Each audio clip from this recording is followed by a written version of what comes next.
and quite interesting testimony this morning. Professor Mead, I want to go back to answer you gave in response to Chairman McCain's question about our gravest threat in the world. Many generals and admirals, as you know, have said that Russia is our #1 enemy, and that's in part implicitly they've said, explicitly they've said, because Russia's nuclear arsenal, also because of Putin's highly personalized source of autocratic power. Many of the witnesses this morning said that it's China that's a rising power, that China is going to be the long-term challenge that we face. I heard a little bit of a dissent from you that Russia, because of the highly personalized power, because of their nuclear arsenal, but also because they are a declining power, actually poses a more immediate threat to the United States. Is that correct? Yes, Senator. You know, it's that Russia is in a hurry. A power that can afford to be patient can delay provocative actions, can time its strategy, and can actually sort of temporize and make agreements. But a country that feels it doesn't have time on its side is a country that's going to move quickly. And for President Putin, I think he feels if he doesn't act now, when can he act? When he began this process, the price of oil was much higher.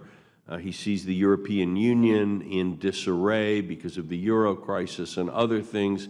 He sees the United States perhaps turning away, at least temporarily, from some of the global engagement that we saw in the past. And so I believe he saw an opportunity and felt he had no choice but to seize it.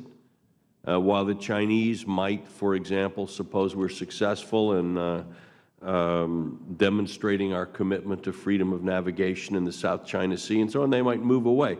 We've seen actually the Chinese have moderated vis-a-vis Japan and are, you know, have stopped being quite so provocative in the north, even as they continue to push in the south. So there's a little bit more flexibility there. You said that he's got a limited amount of time. He's in his early 60s.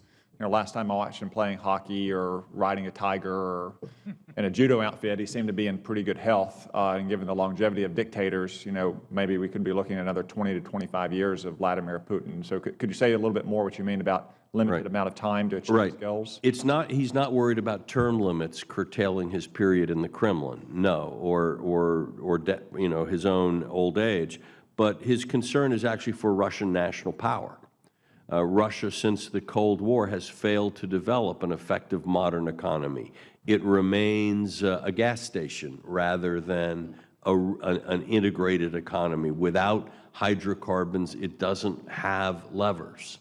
At the same time, and we should not forget that the rise of China is a much more worrisome thing for Russia than it is for the United States. And we can think about historical claims that China has to Russian territory in the Far East. We can think just in general about an empty Siberia facing a rising China, that Russia is concerned. The rise of jihadi ideology is a much greater threat to Russia, with not only a large internal minority of sometimes alienated Sunni Muslims, but also its interests in Central Asia, its historical concerns there. So Russia looks at a threatening international environment. From Putin's point of view, if you're going to have a kind of a center of geopolitical power somewhere between Berlin and Beijing, he feels he has a limited amount of time to build this. The odds are not in his favor. He needs to move quickly. He needs to move aggressively. One could compare him in some ways to General Lee in the American Civil War, who felt that in a long war his side would lose. And so even though he was strategically on the defensive, he had to try things like the attacks at Antietam and Gettysburg to have a hope of winning the war. Had to be a dazzling tactician to overcome the balance of forces which was not in his favor. I think President Putin is thinking in those terms, Senator. The long-term confrontation that we have with Russia, I mean, today we have it. We had it throughout the Cold War, but the clash of interests has been clear. I mean, Tocqueville wrote at the end of the first book of Democracy in America that because of our modes of thought and our social organization and points of departure, it is inevitable that we would each hold half the world's hands in our futures. Given that long-term rivalry, what would an ultimate integration of Russia into the world system look like? How might the United States help bring that about? Well, I think the most interesting possibility is that if we can help the people in Ukraine who want to modernize and build a modern, law-based, commercial, free state in Ukraine and free society, we can demonstrate, that would demonstrate to millions of people inside Russia that Russians don't, Orthodox Slavs don't have to accept dictatorship, poverty, hostility, that kind of thing. That in fact, the ideas that have created prosperity in France and Germany, Poland, can also work in Russia.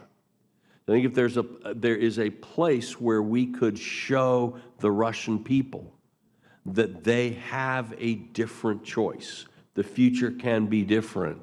I think it is in Ukraine. I think it would be a tragedy if we don't do what we can to help the Ukrainian people build the kind of future they seem to want.